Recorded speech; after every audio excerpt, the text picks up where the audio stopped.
Hello everyone, chapter 1 के कुछ important questions देखते हैं कि जो एग्जाम में आ जाते हैं। ठीक है, जैसे यहाँ पर क्वेश्चन 1 हम देख सकते हैं। क्वेश्चन 1 में हमें क्या बोला हुआ है कि इसका हमें एचसीएफ फाइंड करना है, एचसीएफ बताना है इस नंबर का। तो देखिए इसका एचसीएफ किस तरीके से हम फाइंड करेंगे। बहुत ईजी, वैसे इसमें तो ऑलरेडी फैक्टर करके हमें दे दिया, जस्ट हमें बताना कि एचसीएफ क्या होगा। तो एचसीएफ के लिए हम क्या करते हैं कि जो कॉमन है उसमें से स्मॉलेस्ट पावर ले लेते हैं। जैसे यहाँ पर भी 3 है, इसमें अगर हम देखेंगे तो यहाँ 3 है और इधर भी 3 है। तो इन 3 में जो छोटी पावर है वो किसकी है? इसकी पावर देखोगे तो 4 है और इसकी पावर देखोगे तो 3 है। ठीक है, तो जो कॉमन फैक्टर में स्मॉल पावर होती है वो हम ले लेते हैं। यहाँ से आ जाएगा पावर 3 की पावर 3, ये आ जाएगा हमारा 3 की पावर 3।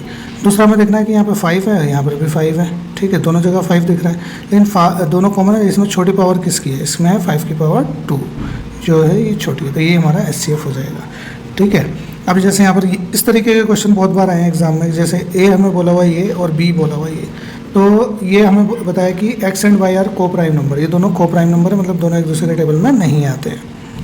तो हमें एलसीएम बताना है इनका। तो एलसीएम का काम क्या होता है? देखो एचसीएफ में तो होता है कि जो कॉमन होता है उसमें हम छोटी पावर लेते हैं, और एलसीएम में ये होता है कि जो कॉमन होता है उसमें बड़ी पावर लेते हैं। तो देखो यहाँ पर एक्स है, यहाँ पर भी एक्स है, दोनों में एक्स है, कॉमन है तो एक्स आ जाएगा। लेकिन इनमें जो बड़ी पावर होगी वो ले लेंगे, एक्स की पावर 3।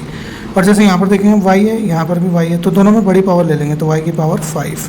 तो ये हमारा एलसीएम हो जाएगा इसका। अब देखो यहाँ पर एक बहुत अच्छा क्वेश्चन पूछा है, क्वेश्चन नंबर 7। क्या बोला हुआ है कि the product of HCF and LCM.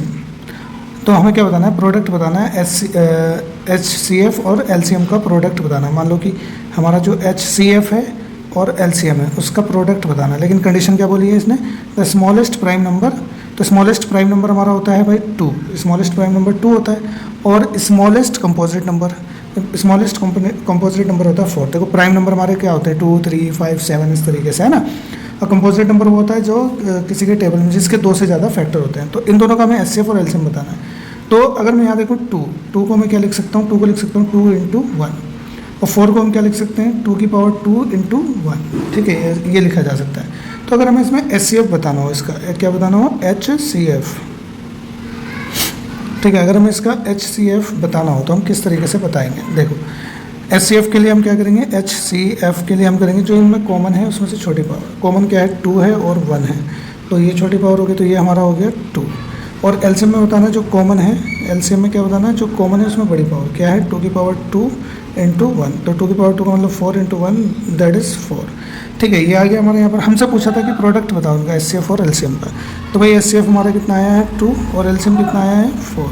तो एचसीएफ और एलसीएम का प्रोडक्ट, एचसीएफ है 2 और एलसीएम है 4, तो इन दोनों को मल्टीप्लाई कर देंगे तो 8 आ जाएगा। तो कौन सा ऑप्शन हो गया हमारा? ये। और इसी तरीके से एक और क्वेश्चन हमारे पास हमें गिवन है, वो ये है।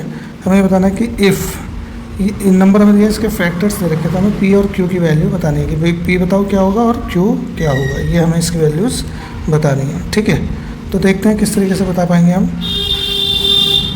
तो इसके जो है फैक्टर कर लेते हैं हम। जो ये हमारे पास है 7, 5, 6, 0 है, इसके फैक्टर्स करते हैं। तो 2 से जाएगा, 2 दिया 6, 2 7 14, 2 8 16, ये गया।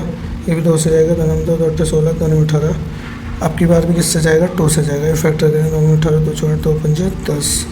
आगे अब ये 3 से होगा, 3 3 9, 3 कम 3, 3 5 15। अभी भी 3 से हो जाएगा, 3 कम 3 0, 3 5 15, 3 3 9, 3 5 15। अब 5 से जाएगा, 5 5 5 7 35।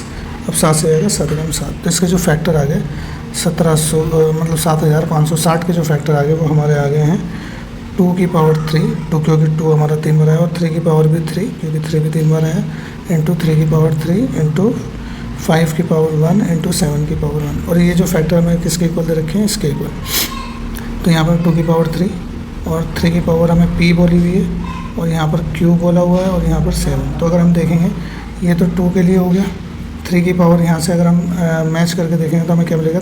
p की पावर जो मिल जाए, p किसके इक्वल आ जाएगा? जैसे यहाँ पर 3 की पावर p है और यहाँ पर 3 की पावर 3 है, तो हमारे इसका मतलब p की पावर हो गई 3।